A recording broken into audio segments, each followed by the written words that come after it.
எல்லாருக்கும் hi, welcome to அபியின் உலகம். இன்றைக்கி நம்ம சேனலில் ரொம்ப ஹெல்த்தியான ஒரு ரெசிபி தூதுவளையை வச்சு தூதுவளை ரசம் எப்படி பண்ணலாங்கிறது பார்க்க போகிறோம். நிறைய பேருக்கு தூதுவளை தெரிஞ்சிருக்கும். அப்படி தெரியாதவங்களுக்காக நான் இந்த ஸ்னாப் ஷேர் பண்ணுறேன். பாருங்கள், தூதுவளை இந்த மாதிரி தான் இருக்கும். இது ஒரு கொடி வகை. இந்த கொடி ஃபுல்லாகவே நமக்கு அங்கங்கே முள்ளாக இருக்கும். தூதுவளை அந்த இலையிலையுமே கூட முள் இருக்கும். இது நமக்கு நேச்சர் கொடுத்துருக்கிற ரொம்ப பெரிய ஒரு கிஃப்ட்டு. இதை வச்சு நம்ம துவையல், ரசம் இந்த மாதிரி ரெசிபீஸ்லாம் பண்ணலாம். நாட்டு மருந்து கடைகளில் தூதுவளை பொடி கூட நமக்கு கிடைக்கிது. இது நமக்கு நிறைய விதத்தில் மெடிசினல் பெனிஃபிட்ஸ் கொடுக்கக்கூடிய ஒரு பிளான்ட்டு. என்னென்ன மெடிசினல் பெனிஃபிட்ஸுங்கிறத இந்த வீடியோவில் நான் அட்டாச் பண்ணியிருக்கேன். வீடியோவை எண்டு வர பாருங்கள்.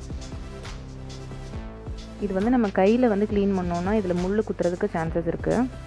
அதனால் இந்த மாதிரி கத்திரிக்கோல் வச்சு கட் பண்ணிக்கலாம். நீங்கள் கடைகளிலேருந்து வாங்குறீங்கனாலும் நல்லா அலசி சுத்தம் பண்ணிவிட்டு எக்ஸ்ட்ரா இருக்கக்கூடிய காம்பெல்லாம் இந்த மாதிரி கத்திரிக்கோல் வச்சு கட் பண்ணி க்ளீன் பண்ணி எடுத்துக்கோங்க.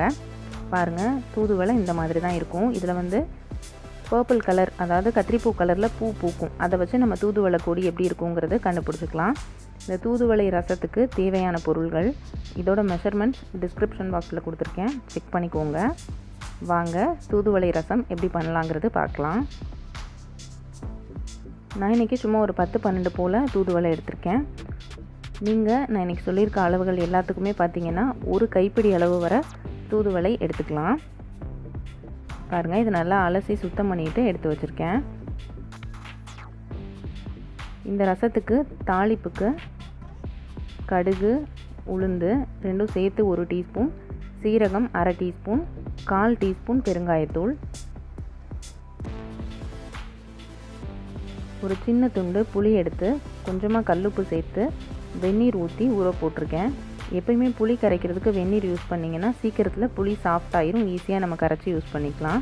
தாளிப்புக்கு 2 பல் பூண்டு தட்டி வச்சுருக்கேன், 2 மீடியம் சைஸ் தக்காளி இந்த மாதிரி கட் பண்ணி வச்சுருக்கேன், 1 கொத்து கருவேப்பிலை, பாதி கையளவுக்கு கொத்தமல்லி இலை.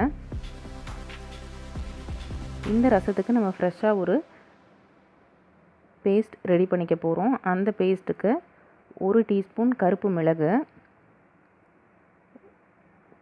ஒரு 4-5 பல் போல் பூண்டு. பூண்டோட தோல் கம்ப்ளீட்டாக எடுத்துட வேண்டாம், ஒன்றும் பாதியமாக தோல் எடுத்து வச்சுக்கிட்டிங்கன்னா போதும்.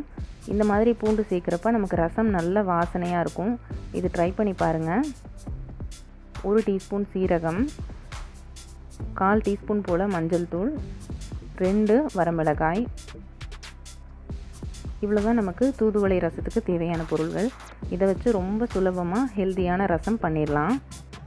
ஃபஸ்ட்டு நம்ம அந்த பேஸ்ட் ப்ரிப்பேர் பண்ணிக்கலாம். அந்த பேஸ்ட்டுக்கு மிக்ஸி ஜாரில் நம்ம எடுத்து வச்சுருக்க 2 வரமிளகாய் அதை சேர்த்துக்கிறேன். அடுத்ததாக மிளகு, சீரகம், பூண்டு பல், மஞ்சள் தூள் இது எல்லாமே சேர்த்து இதை குறப்பாக 1-2 அரைச்சி எடுத்துக்கலாம். ரொம்ப ஃபைனாக அரைச்சிடாதீங்க. இது கூட நம்ம எடுத்து வச்சுருக்க தூதுவளை அந்த இலையையும் சேர்த்து அரைச்சிக்க போகிறோம். நீங்கள் இதுக்கு பதிலாக 1 கைப்பிடி வர தூதுவளை இதில் சேர்த்துக்கலாம். இந்த ரசத்தில் பாருங்கள், இந்த மாதிரி குறப்பாக அரைச்சிக்கோங்க.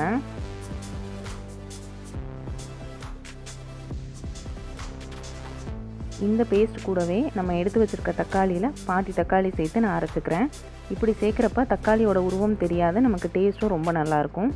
மீதி இருக்கக்கூடிய தக்காளியை நம்ம புளி தண்ணியோட கரைச்சிட்டு சேர்த்துக்க போகிறோம். இந்த மாதிரி 2 ஹாஃபாக தக்காளியை சேர்த்து பாருங்கள். ரசம் சாதாரண ரசம் கூட ரொம்ப டேஸ்டியாக இருக்கும்.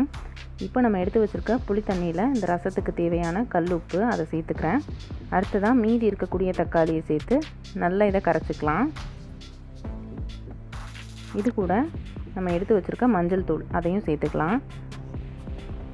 உப்பு செக் பண்ணிக்கோங்க, உங்களுக்கு வேணும்னா இதில் ஆட் பண்ணிக்கலாம். அடுத்ததாக கொத்தமல்லி இலை. இந்த தண்ணி நமக்கு ரெடியாக இருக்குது. இப்போ தூதுவளையோட பேஸ்ட்டும் ரெடியாக இருக்குது. இந்த மாதிரி எல்லாமே ரெடி பண்ணி வச்சுட்டு ரசம் தாளிச்சிங்கன்னா ஒரு 5 நிமிஷத்தில் நமக்கு வேலை சட்டுன்னு முடிஞ்சிடும். தாளிப்புக்கான பொருள்களும் நமக்கு ரெடியாக இருக்குது. இப்போ ரசம் தாளிக்க ஆரம்பிச்சிடலாம். அதுக்கு ஒரு பேனில் 1 டேபிள் ஸ்பூன் எண்ணெய் சேர்த்துருக்கேன். எண்ணெய் சூடானதுக்கப்புறமா கடுகு, உளுந்து, சீரகம், பெருங்காயத்தூள் 3யுமே சேர்த்துக்கலாம். இது பொரிஞ்சதுக்கப்புறமா 2 பல் பூண்டு, கொஞ்சமாக கருவேப்பிலை,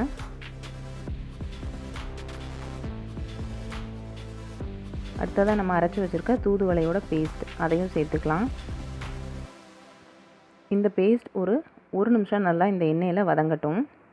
நம்ம சேனலில் எலுமிச்சை ரசம் எப்படி பண்ணுறதுங்கிற வீடியோ போட்டிருக்கேன். அதோட லிங்க் டிஸ்கிரிப்ஷன்லையும் ஐகார்ட்லேயும் கொடுக்குறேன், செக் பண்ணிக்கோங்க. இந்த பேஸ்ட் நமக்கு 1 நிமிஷம் வதங்கிடுச்சு. இப்போ நம்ம கரைச்சி வச்சுருக்க தக்காளி, புளி அது ரெண்டும் சேர்ந்த தண்ணியை ஆட் பண்ணிக்கலாம். இது சேர்த்ததுக்கப்புறமா நீங்கள் உப்பு செக் பண்ணிக்கோங்க. உங்களுக்கு வேணும்னா இந்த டைமில் கொஞ்சமாக உப்பு சேர்த்துக்கோங்க. நான் இன்றைக்கி சாதாரண புளி தண்ணி தான் சேர்த்து ப்ளைனாக செய்யக்கூடிய ரசம் ப்ரிப்பேர் பண்ணியிருக்கேன். நீங்கள் உங்கள்கிட்ட பருப்பு வேக வச்சு அந்த தண்ணி இருக்கும் இல்லையா, சாம்பாருக்கு வேக வச்ச பருப்பு, அந்த தண்ணி இருந்ததுன்னா இதில் ஒரு டம்ளர் வரை சேர்த்துக்கலாம். அது ரொம்ப நல்ல டேஸ்டியாக இருக்கும். பாருங்கள், ரசம் கொதிக்க ஆரம்பிச்சிருச்சு. இப்போ நம்ம ஸ்டவ்வை ஆஃப் பண்ணிக்கலாம். எப்போயுமே எந்த ரசமாக இருந்தாலும் இந்த அளவு தான் கொதிக்கணும். இதுக்கு மேலே கொதிச்சிச்சுன்னா கசப்பு தன்மை வந்துடும். இதை நம்ம இப்போ ஒரு பாத்திரத்துக்கு மாற்றிக்கலாம். அவ்வளோதான், நமக்கு சூப்பராக நம்மளோட தூதுவளை ரசம் நல்ல காரமாக ரெடி ஆயிடுச்சு. இந்த ரசம் நம்ம சூடாக இருக்கக்கூடிய வெள்ளை சாதத்தில் போட்டு சாப்பிட்லாம், ரொம்ப நல்லது. இந்த ரசத்துக்கு நம்ம தொட்டுக்கிறதுக்கு ஒரு முட்டைக்கோஸ் பொரியலோ இல்லை புடலங்காய் பொரியலோ, துவட்டல், உருளைக்கிழங்கு கறி, அப்பளம், வடகம், இந்த மாதிரி நிறைய சைட் டிஷ் இருக்குது. எது வச்சு சாப்பிட்டாலும் ரொம்ப சூப்பராக இருக்கும்.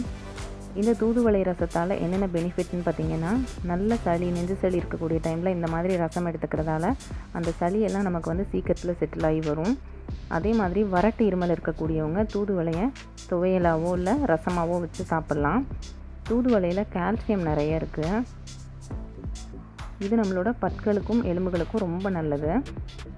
அதே மாதிரி ஃபைனலாக ஒரு டிப் என்னென்னா, எந்த ரசம் பண்ணாலும் அதை ஒரு பாத்திரத்துக்கு உடனே மாற்றிட்டு இந்த மாதிரி ஒரு மூடி போட்டு வச்சுருங்க.